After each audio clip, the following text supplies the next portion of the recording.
Okay, so I'm going to try and talk for about half an hour a little bit about a service provided by Google known as AutoML. So AutoML has been around for about 12 months now. It's an example of what we call an image recognition service. So, simply, image recognition, it's the process of identifying or detecting an object or a feature in an image or in a video. So I'm sure we've all seen examples of this. You can show an image to an algorithm and it comes back telling us what it thinks is in that image, depending on what we train the algorithm on. So the example I'm going to do today is just a really simple example of identifying a breed of dog. So we're going to show the algorithm a picture of a dog and it's going to tell us what breed it thinks it is.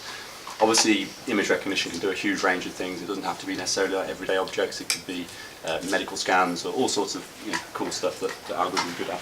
But this is just a simple example for us to get started with. Okay, so image recognition is an example of what we call supervised learning. So supervised learning is a broad class of algorithms that exist in machine learning, and they simply mean that in order to create the algorithm, we need to have some training data. Training data that is already labelled with the correct answers. So we'll look a little bit about what we mean by labelling, but you can imagine we have a huge range of images of different breeds of dog, and then associated with each image we have the correct answer. So the thing that we would like the algorithm to return if it saw that thing in production. What we need to do, first of all, is split our data into two. So we have training data, which is what the algorithm is going to see during the training process, and then we have our test data. So typically we take 10% of our data and we hold that back. We don't show the algorithm that test data during training. We're going to use that to test whether or not the algorithm really has learned what we want it to learn right at the end. So the analogy I guess you could use, it's like if we were trying to educate a human, a student, we would give them lots of textbooks, lots of mock exams which they have access to the answers from, which they can practice on and they can sort of refine their idea of what it is that they're learning. But we would hold back some of those questions for the final exam. We would want to see whether or not this person really has learned these concepts, or have they simply got good at passing mock exams. So that's the kind of analogy that we're using. Okay, so let's just jump straight in really, and I'll show you the actual algorithm. Now this might be a bit small, so I do apologise to people in the back. If you really want to see this, then just move forward, there's plenty of seats. That's as good as I've got really. I might be able to zoom in a little bit. So as you can imagine, this is hosted on the Google Cloud platform, which I'm sure loads of you are already familiar with. This is where you would go to do anything with Google's services. So if you go on the left here, we can see you can do all your compute engines, storage, all the rest of it. I'm sure you've all used this before. It's where everything is hosted. If we scroll down to the bottom here, there is an artificial intelligence section. And then if we go down to the bottom, right to the bottom here, there's the vision section. So we can select vision, and we can go and look at the services that are provided. So this is the one that we're going to talk about today. This is the AutoML image classification service. Again, I apologise for how small this is. I might be able to, oh, there you go, zoom in. Image classification service. We have the object detection. So this was released last week, literally last week. So object detection is actually trying to put a bounding box around where it thinks in the image that object is. So under image recognition, classification, sorry, we're just trying to say, okay, this thing exists within the image. Under object detection, we're actually trying to say where in the image that exists. And then finally, we have the Cloud Vision API. So I think it's worth mentioning the Cloud Vision API before we move on. So the Cloud Vision API is a model that Google trained quite some time ago, and it's meant to be a broad, all general purpose algorithm that's able to identify a huge range of everyday items. So like different modes of transport, animals, landmarks, logos, things like that. And what I will say is that if you are faced with a challenge where you need to use image recognition, it's worth looking at the Cloud Vision API to start with, because it might be that that model already does what you want to do. So just to quickly demonstrate what it looks like, here's an image I uploaded earlier of some giraffes and zebras for some reason, and we have here the predictions it's made, and it's also put these bounding boxes around, as you can see there, saying where within the image that it thinks those things are. And it's a really broad range of things that this is able to detect. So like I say, before you sort of go off training your own model, have a look at the API here, because it might already cover what you want to cover. For now, we're going to assume that it doesn't cover what you want to cover, and that we're going to need to train our own model. So we're going to go and have a look at the image classification service. So the first thing we need to do is upload our training data. So when you first use AutoML, it creates you a bucket in the background. So in Google terminology, a bucket is like a folder or a directory. It's just somewhere that you store data in the cloud on the Google service. And there's a very specific one they create for you. So again, I'm sure a lot of you are familiar with this concept of buckets, but as you can see here, there is a bucket it's created. My project ID followed by VCM. And if we click through to this, we can see some data that I uploaded earlier. So this folder here is my data.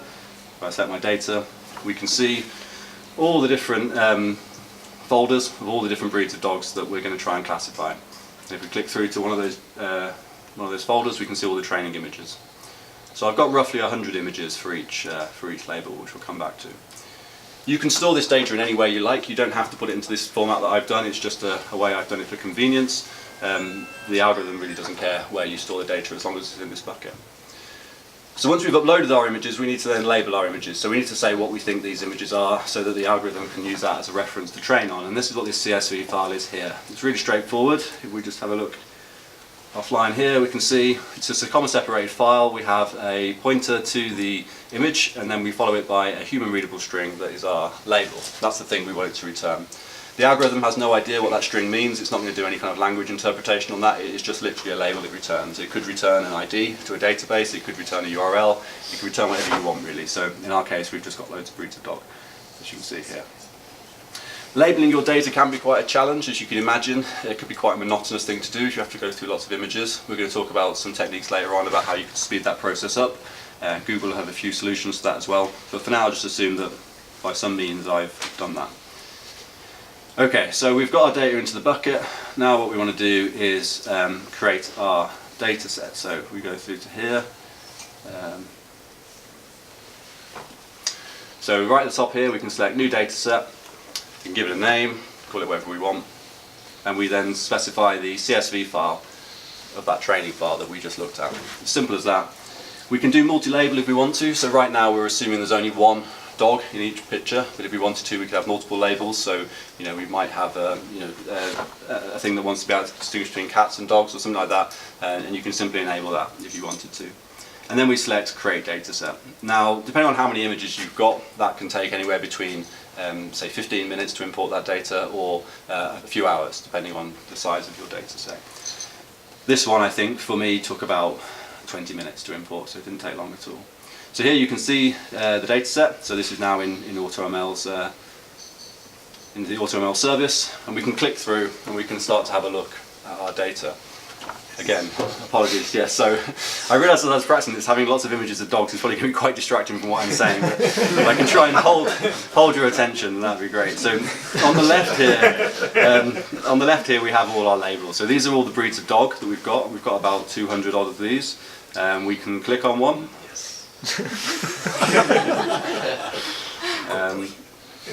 And we can see the images of this particular dog.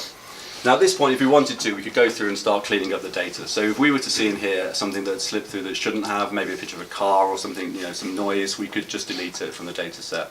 If we were to see that a dog was in here that had been misclassified, so a spaniel had suddenly ended up in the bull mastiff data set, we could change that data and put it in the right place. What I would say at this point though is neural networks, which is what is going on behind the scenes here, and deep learning, are very good at coping with noise. They're very resilient to noise. So if you have small amounts of noise, quite a lot of noise in some cases, it can still learn to sort of generalize and to sort of perform well. So I wouldn't waste huge amounts, like months and months, trying to tidy up your data set too much. If there's systematic error, so if the person labeling this data consistently confused Labradors for, say, Spaniels, then obviously it's going to learn that. If the majority of the data is wrong, it will learn that pattern. But don't feel like you need to be really meticulous. I'm sure we can find some really silly examples in here. Things maybe like this, I don't know. It's not going to be a big problem. Okay, so let's say we've done some reviewing of our data, we've tidied up some noise, we're happy with what we've got. We can now go and look at our label stats here. So this is very simple view that Google provides us. It's just a histogram basically. It shows us each label and how many images we have for each one. Google's recommendation for AutoML is that you have a minimum of 100 images per class that you want to be able to classify. From my experience, you can get away with less than that to some degree, depending on what the problem you're facing is. The absolute minimum is 10. So if you had less than 10 images for a particular label, you wouldn't be able to start the process. You remember when we talked about the test data, we take 10% of the data and hold that back from the training process. If you've only got 10 images in your test set, then you've only got, in your training set, then you've only got 1 image in your test set. And it's going to be hard at that point then to sort of really judge whether this algorithm is something that's suitable to put into production.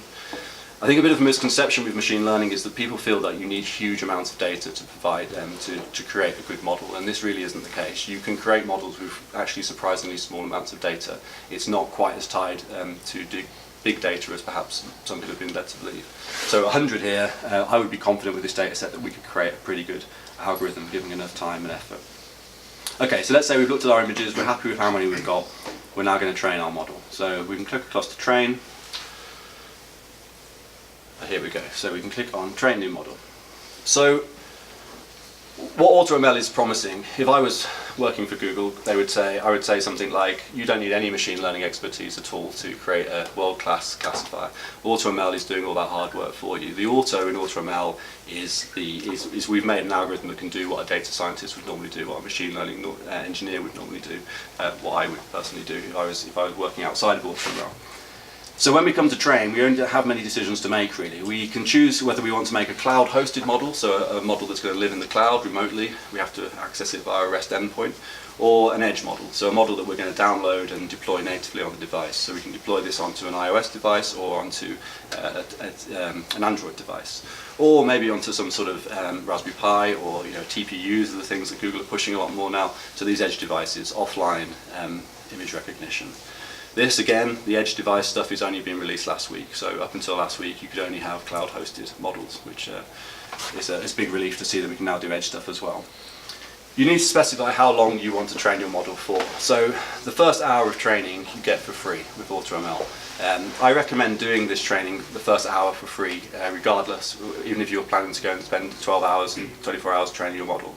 The first hour you can see how well it's doing. It does surprisingly well after 1 hour. You can also see that, make sure nothing's gone horribly wrong. If you're seeing that it hasn't trained at all, then perhaps you need to go back and make sure that you haven't made some mistakes in your training data. And like I say, it's free, and you get that free hour 10 times a month, so you can create 10 new models and train for 1 hour. If you're just trying to do something really simple for an app that's like can distinguish between two things maybe, or something just sort of, for whatever reason, you could train a really good model in an hour. You wouldn't have to go off and pay huge amounts of money to train it. After that, it does cost $20 an hour to train your model. So it's not cheap, it's not the cheapest thing that Google offer. I think, again, if I worked for Google, I would probably say something like, we're providing you with more than just computational power, we're providing you with expertise here. You could hire a contractor who would, you'd have to pay a lot of money to, and he wouldn't be able to get as good results as we get here. So it's a sort of a compromise, I guess, but it does work, it is good at what it does. So rather than sit here and wait for it to train for an hour, I've already trained a model, which is, I'm sure, good news for all of us, and here it is. We can see some stats about it here. I'm going to try and explain some of these stats in a second, but first of all we're going to go in and see what it looks like. So I've just trained this for 1 hour. This is my personal account. I'm not spending $20 an hour to train a dog breed detector, so this is just something that I've done for an hour. But already you can see that it's doing pretty good. So we have these concepts of precision and recall, which I'm going to try and explain in a minute. I'm sure some of you are already aware of this. The general goal is we want to get these numbers as high as possible. So we want to get these to be 100% would be our dream model. So after 1 hour we've got to about 80% and 60%, so this isn't too bad really. I'd be confident if we trained this for another, say, 6 or 7 hours, we would have something that we could put into production as a dog detector. Okay, so let's have a look at one of these. So let's look at the first one, this Affin Pincher. So we click on individual labels, we can see how well our model is performing. So that test data that we held back, this is what we're looking at now. So this is where we can see our true positives. This is what this says here. So these are images in our test data that our algorithm got correct. So what we mean by got correct was that what we get back when we hit this endpoint is we get a JSON object with all these classes in it, all these labels. And next to each label is a confidence score of how confident we are that this breed of dog exists in the picture. So when we say that we got it correct here, you probably can't read this, but it says here we correctly predicted Affin Pincher 67%. The next one was 71%, this one's 81%, 87%. So what it's saying is it got the highest in the model, in the prediction score, but it also was over a certain threshold. So our threshold right now is 50%. So we're saying if you're confident over 50%, then we're happy to say to the user that, that this is what we think it is. Beneath this we can see our false negatives. So these are pictures that it really should have got right, so these are still the same breed of dog, and it did get the top score, but unfortunately it was less than 50%, so it didn't meet the confidence score that we wanted it to achieve. I would say this one's probably bad, because I think there's a different breed of dog in the same picture there, but it's a side note. So let's try and find another one where we can... Okay, here's another one. So here we've got our true positives again. We did well on these ones. And here we have some false positives. So these are examples where we actually said it was a beagle, when in fact it was whatever this is, a Bassett, Artsign, Normand. So there's also this concept of a false positive where we're mislabeling a dog. If we quickly just go back to our Affenpinscher, what's really nice with this interface, I think, and something that I think Google are doing really well, is that we can adjust this threshold and see how it changes our model. So if we set our threshold to be really high, so if we say, look, we have to be absolutely certain before you say that this dog is what you think it is, suddenly our true positive rate goes down. We've set that bar so high that we're actually sort of not really ever making a positive statement. But our false negatives goes up because we should have got these right, but unfortunately we didn't. These slipped through the net, as it were. If we were to go the other way, so if we were to put our score threshold right down to say 10%,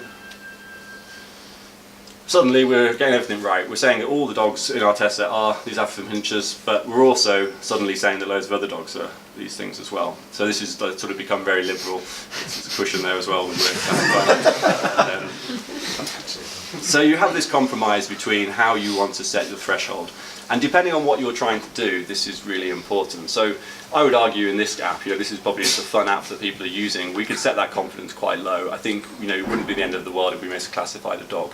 If, say, we were trying to create an algorithm that can detect whether an image is suitable to, say, show to a child, we would want to set that threshold really high. We wouldn't care if we accidentally filtered out images that were safe to show to a child, that's fine. What we really care about is not, showing something that isn't suitable to show to a child. So depending on your domain depends on how you want to set this threshold. And this is what this graph on the right here is doing. So we'll talk about precision and recall at the moment, but basically you can probably get an intuition for it from looking at what I'm doing here. As I move the threshold down, my recall goes up.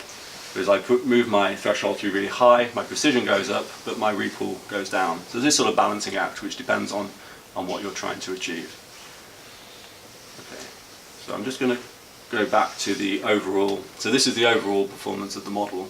And I'm just going to scan to the bottom here, and we can have a look at what's known as the confusion matrix, which is a common concept in machine learning. Sounds like something out of a sci-fi novel or something, but it's simply a way for us to look at what the algorithm is getting confused with other things. So each row in this confusion matrix represents the correct answer. So this is what it should be getting right. So each row represents the test data.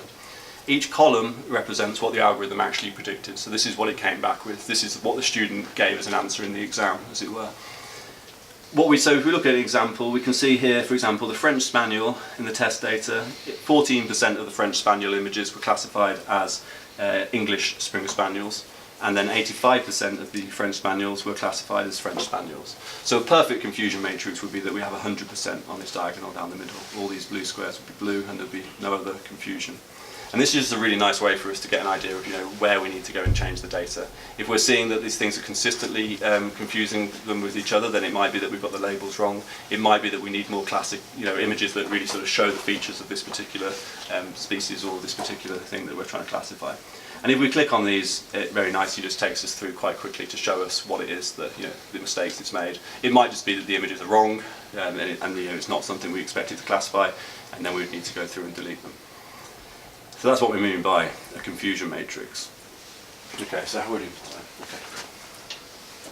So just quickly then, on this evaluate page, I'm going to try and explain what we mean by precision and recall.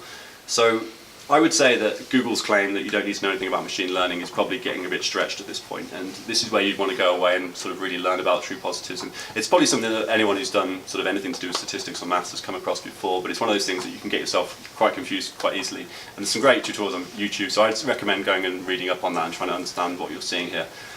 So what we mean by precision means when the algorithm makes a positive statement about something, when it says that this is a breed of dog, how often does it get it wrong?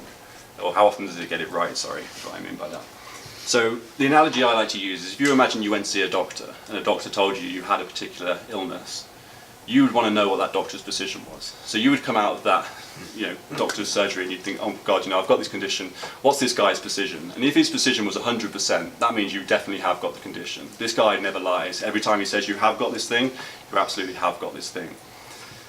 If you came out of the doctor's surgery and he told you haven't got the condition, or more truthfully, probably he didn't say anything, he just sat there, it's probably truthfully what the algorithm really did, then you'd want to know what this guy's recall is. So you'd come out and say, okay, I've got the all clear, and if someone says, oh yeah, but to be honest, this guy misses loads of cases, lots of people come in this surgery and they don't, and actually they have got the condition, then that's what we call recall.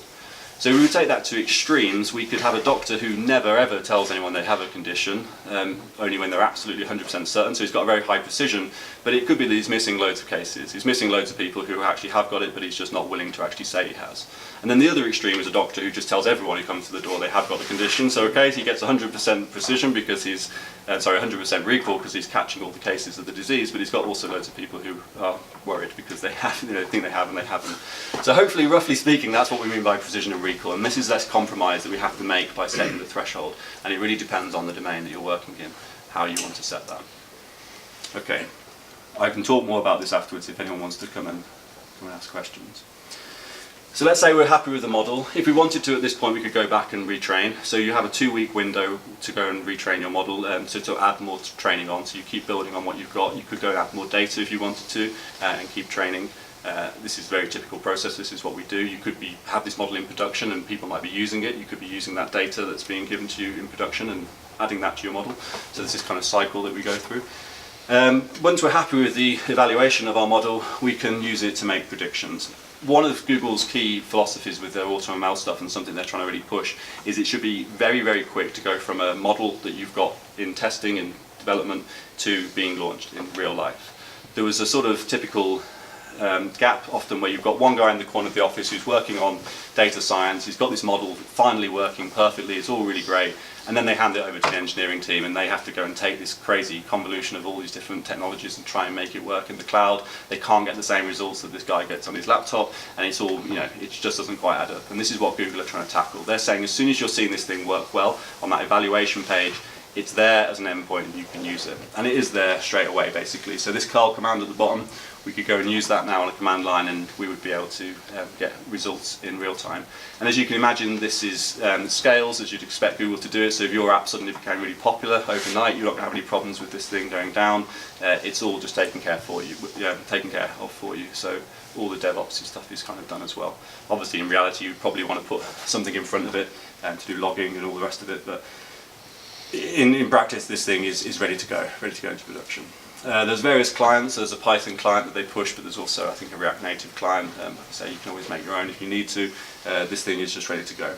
And you can also test it here. So we can just select an image. I found one earlier. Hopefully this is, I haven't actually tried this image, so let's see what this image says. Live demo time.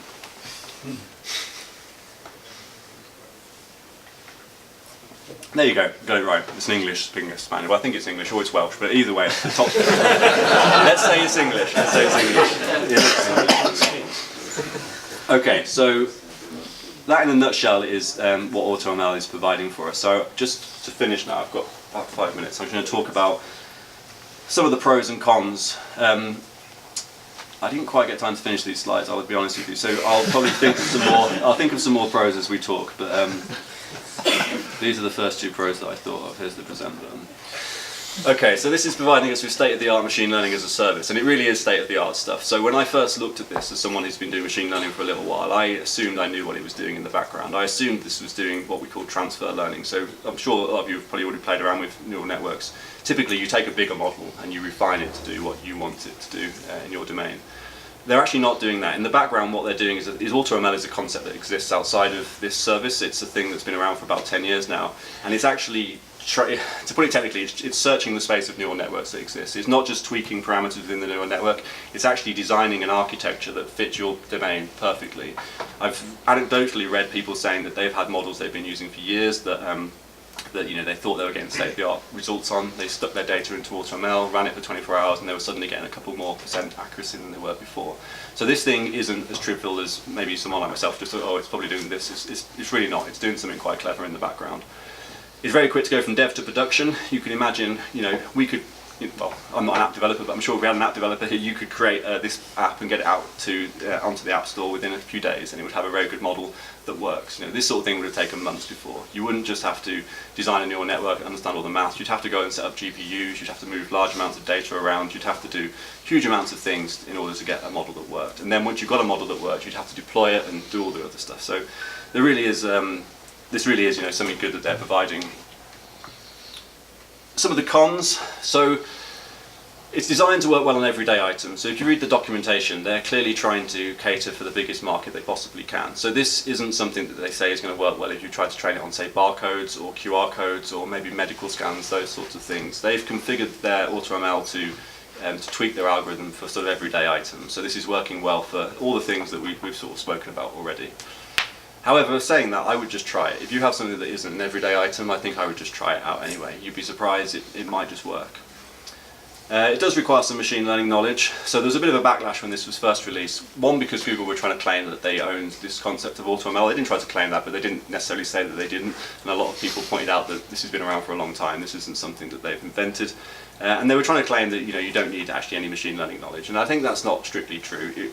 When it works, but when it doesn't, you kind of need to have some ideas about what might be going wrong and how you could improve that. And obviously it's not cheap. This is quite an expensive thing to be doing. You can't necessarily be sort of training a model every night, depending on what your budget is. Whereas if you were running this yourself, you could have much more quicker turnaround perhaps on what you wanted to train. So that is some of the cons there. Okay, just finally, I just want to explain how I got this data together. Just so if any of you are thinking, brilliant, I'm going to run away and make a model really quickly, there are some things you can think about. You've probably already had some ideas just watching this. So, just in the last 5 minutes. Is that alright, Dave? 5 minutes? Cool. So what I did to create this data set is I went onto a website called Dog Breeds UK or something like that, some national institution that classifies all the dogs. I grabbed their list of breeds off their index page, tidied it up very quickly, and then I got a Python library that can scrape Google images, and I just put each of these terms in, and I put the word dog after each one, put them in inverted commas, and I just took the first 100 images that existed for each class, and that's what you can see here, these 100 images. I then imported them into here. I didn't tidy the data up at all. I had a quick look at some of the dogs, but I didn't actually do anything.